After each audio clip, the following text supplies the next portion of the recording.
kabutangan akong ipangayo sa Ginoo.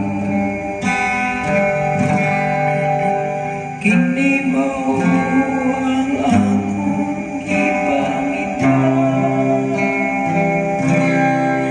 ang pagpuyo diya sa balay sa Ginoo. Sa tanang mga adlaw sa akong kinabuhi,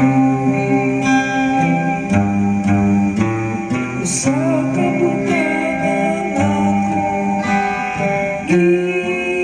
ipangita, ang pagpuyo diya sa balay sa Ginoo.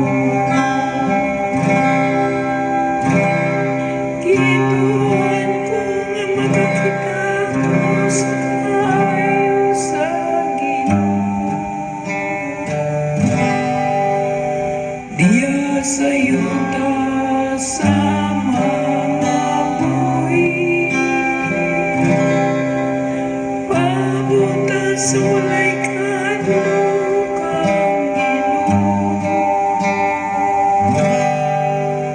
Pagmaligon sa kasing-kasing o pagutang Ginoo. Usa ka butangan akong ipangita, ang pagpuyo diya sa balay